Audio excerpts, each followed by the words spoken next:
Et oui, ben alors c'est fascinant, donc évidemment, après la sortie de la vidéo montage des moments clés de l'entretien avec Jeanne Siofachin, entretien qui avait été enregistré fin 2021 et dans lequel je lui demandais de clarifier son concept de zèbre et ses positions quant au phénomène. Et la réponse est claire et nette. Pour Jeanne Siofachin, les zèbres sont des surdoués, HPI, haut potentiel, ce que vous voulez, point final. Et donc le moyen premier et essentiel de savoir si on est zèbre, surdoué, HPI, tout ça, c'est le passage du bilan neuropsychologique et principalement le test de QI point bas. Pour Jeanne Siofachin, zèbre égale donc haut quotient intellectuel. Pour ce qui est arrivé ensuite au concept zèbre, sa phénoménalisation, oui, c'est-à-dire c'est devenu un phénomène grand public, ce qui, selon Jeanne Siofachin, l'a littéralement dépassée. Elle s'est retrouvée sans ressources et au dépourvu face à la multiplication des groupes, des ouvrages, des articles qui récupéraient le concept zèbre. Donc à partir de là, cette vidéo aurait pu être une vidéo mise au point qui aurait surtout dû choquer les pseudo-zèbres, c'est-à-dire toutes celles et ceux qui s'auto-identifient, comme elle le dit elle-même, et qui s'attribuent des caractères, des caractéristiques que l'on voit dans les publications grand public sur les zèbres, mais qui n'ont rien à voir avec les hauts QI, ou qui attribuent aux zèbres des pouvoirs plus ou moins fantastiques et quasi New Age. Donc ça aurait dû principalement amener ce genre de personnes à réfléchir et peut-être à se remettre en question. Mais voilà, au final, vu le genre et le public de ce podcast, ce sont les opposants, à Jeanne Siofachin qui ont le plus critiqué. Quand je dis opposants, les opposants, opposition de Jeanne Siofachin, pardon, qui ont le plus donc critiqué cette vidéo en disant « Ouais, tu vois, c'est pas normal, tu vois... » Non, je rigole. c'est une joke, vous n'avez pas parlé comme ça. Humour. On se calme. Donc, en gros, pour me dire comment se fait-il que je redonne encore la parole à Jeanne Siofachin. D'abord, merci pour tous ces commentaires et critiques qui sont toujours constructifs et permettent de progresser. Ça c'est dit. Pourquoi donc ce montage avec Jeanne Siofachin, ou JSF, comme on pourrait dire? Je reprenais les passages les plus importants d'un entretien qui est long, qui est l'entretien le plus écouté du podcast audio, mais qui je pense n'a pas eu l'impact que je cherchais à avoir, parce qu'effectivement, il fait 1 heure, on parle un peu de tout avec Jeanne Siofachin, au niveau des HPI, mais aussi on parle de son parcours, de tout un tas de choses qui n'ont rien à voir avec les zèbres. Mais c'est vrai que l'idée principale de cet entretien, à la base, c'était de comprendre ce qu'il en était de la zébritude. Voilà, en gros, la zébritude, ce mouvement polymorphe, ce brumisateur de définitions diverses, convenait-il à Jeanne Siofachin? Et il se trouve que l'actualité des commentaires que je reçois régulièrement sur cette chaîne YouTube et des livres qui récupèrent le concept pour le transformer en...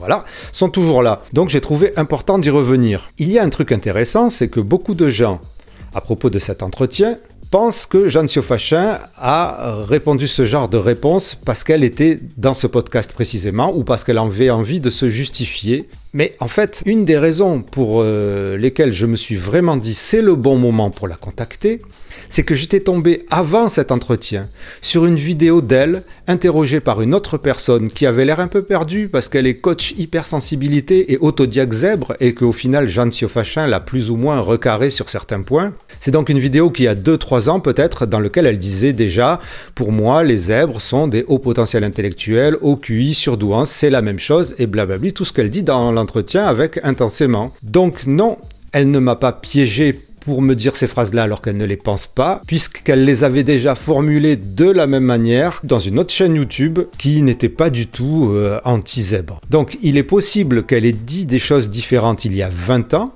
ou 10 ans, ou 5 ans, mais bon, si vous regardez des vidéos de moi il y a 20 ans, vous allez halluciner. Donc sinon, plus généralement, les reproches qui m'ont été faits, ou les critiques, peu importe, c'était donc de redonner de la visibilité à Jeanne Siofachin, qui n'aurait pas le bon discours selon une vision orientée, comme la mienne, par l'esprit critique et l'esprit scientifique, et que Jeanne Siofachin serait très éloignée de la recherche, voire opposée. Alors là aussi encore, petite mise au point, je parle d'esprit critique. Je ne suis pas un scientifique, je ne suis pas un psychologue, je le rappelle parce que c'est important. d'où je me place. Je n'ai pas d'argument d'autorité en dehors des 2 ans passés à faire du 24 heures sur 24 sur ce sujet avec tout un tas de spécialistes et sur tout un tas de gens interrogés ou regardés ou lus. J'utilise mon esprit critique et j'essaye d'utiliser la rigueur scientifique ou intellectuelle en essayant de comprendre comment fonctionne la démarche et la méthode scientifique, comment avance la recherche et la détermination de certaines connaissances. Pourquoi ? Parce que sinon j'ai l'impression que je reste dans le flou.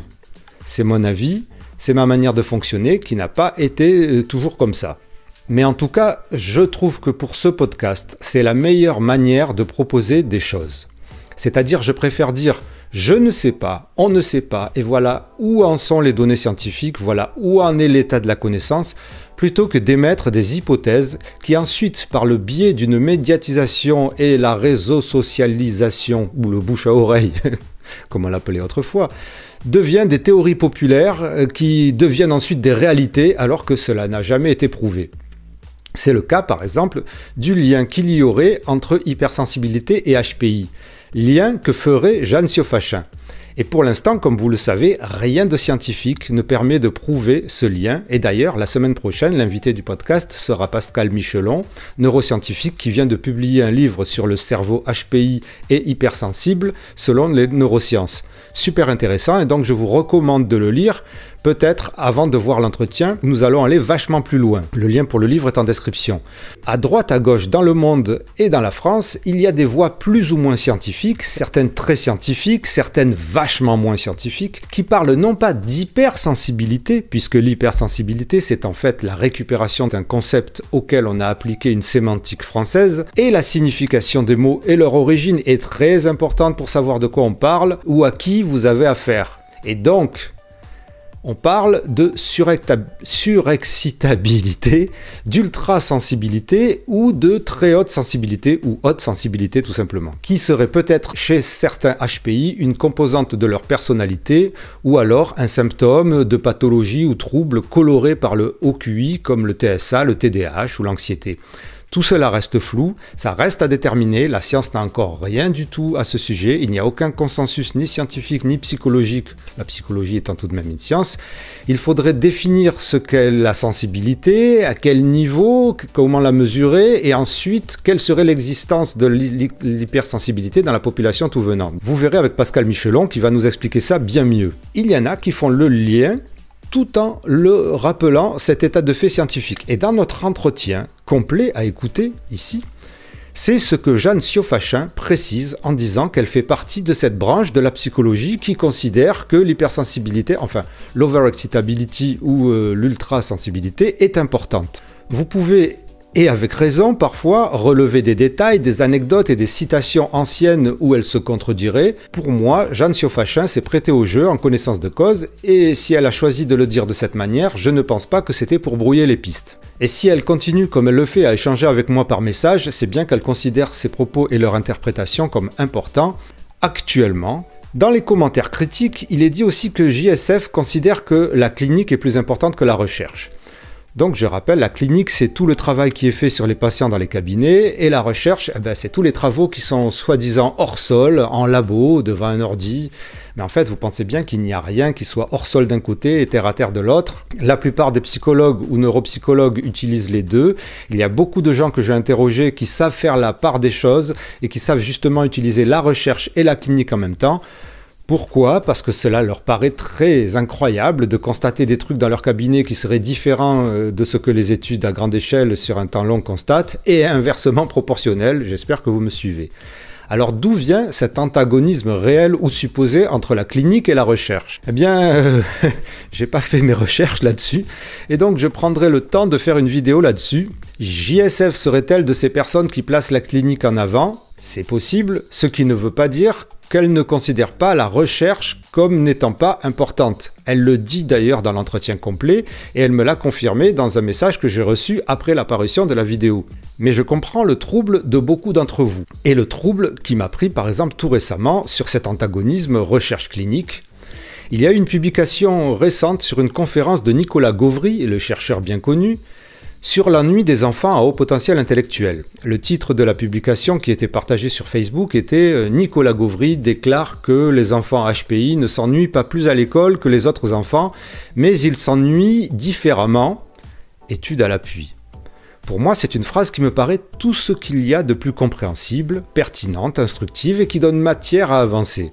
Et là, truc de ouf, entre autres commentaires de gens dans cette publication, de gens qui s'offusquent, on ne sait pas trop de quoi d'ailleurs, vous avez un commentaire d'Olivier Revol qui dit « Il faudrait qu'on m'explique la différence, point d'interrogation, avec un emoji qui rigole ou un truc comme ça. » Olivier Revol, pour celles qui ne le connaîtraient pas, c'est une autre personnalité très médiatique du monde psychologique, considérée par certains ou certaines comme une sommité sur le TDAH, trouble de l'attention avec ou sans hyperactivité, et spécialiste aussi du haut potentiel.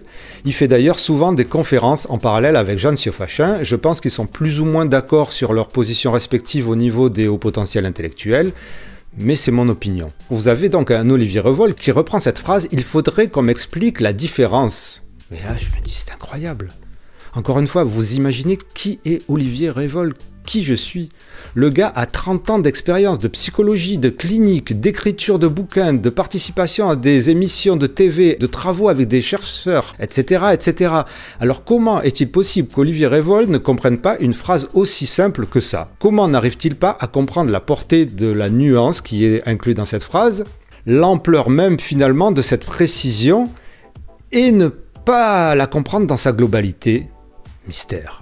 Y a-t-il une volonté délibérée de sa part de jeter un trouble, de se moquer, d'atténuer le propos, provocation, ou simplement il ne voit pas ce que je comprends immédiatement? Ça serait possible ça? À la suite de la réponse d'Olivier Revol, se développe dans les commentaires une discussion donc sur l'antagonisme supposé entre la recherche et la clinique, avec des pros, des cons, des mezzo-mezzo ou des mezzi-mezzi, et un Olivier Revol qui navigue au milieu. Il sait très bien que la recherche psychologique est faite avec des patients, pas sur des robots, et que c'est pour ça que justement ça met du temps et que c'est complexe. Il sait très bien que le travail de clinique est réalisé aussi à partir des résultats et des consensus scientifiques. Donc tout ça, normalement, devrait être un tout ça devrait être... Il ne devrait pas y avoir de guéguerre entre les deux, avec des extrêmes. Mais c'est ce qui se passe. Et pour revenir à Jeanne Siofachin, elle ne comprenait pas pourquoi je parlais d'extrêmes. Et oui, il y a des personnes qui sont extrêmes, qui ne considèrent que la clinique, et d'autres qui ne jurent que par la recherche.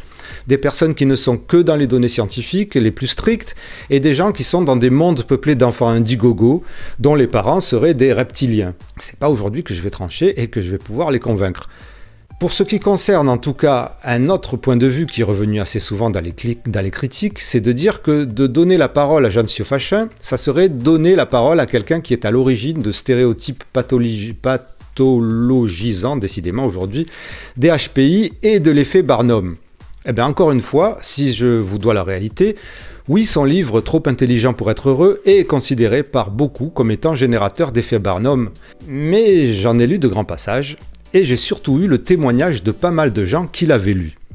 Et c'est ceux qui, oui j'ai réussi à dire c'est ceux qui, m'ont confirmé. Mais tous m'ont aussi précisé que ce livre avait aussi été un marchepied pour leur parcours de recherche sur eux-mêmes ou elles-mêmes ou leur HPI. Donc Barnum, pas Barnum, ce livre serait-il plus Barnum que d'autres bouquins? Je n'en sais rien. Il est en tout cas l'un des plus lus et ça serait peut-être le biais.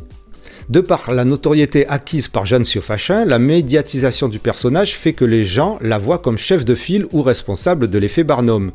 Je ne pense pas personnellement que Trop intelligent pour être heureux soit le pire bouquin à effet Barnum qui existe.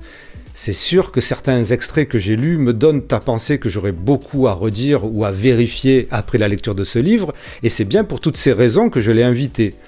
Parce que j'estime que sa longue expérience de psychologue et sa place dans l'univers haut potentiel intellectuel surdoué francophone est très importante. Je ne connais pas l'avis de tous les spécialistes, de tous les professionnels qui suivent le podcast, et je sais qu'il y en a beaucoup, mais Jeanne Siofachin, Olivier Revol ou même Fanny Nussbaum, la créatrice des phylocognitifs, sont des personnalités dont l'expérience, le parcours et l'influence ne peuvent pas être mis au même plan que, au hasard, l'Université des hauts potentiels ou Raymond Dazan. Ça n'a rien à voir.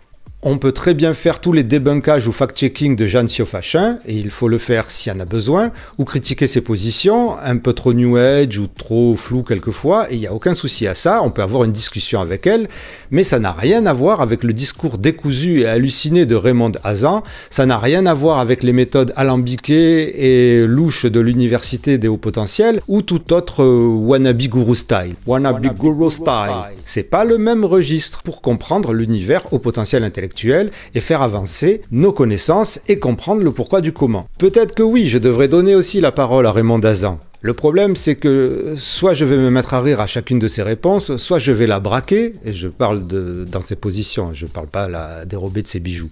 Soit elle va me braquer, soit je ne sais pas comment ça peut se passer, mais bon, je ne suis pas sûr que ça se passerait bien. Mais dans l'idée, oui, pourquoi pas, sauf que je ne la placerai pas dans le même plan, ça ne serait pas dans la même série. Donc voilà.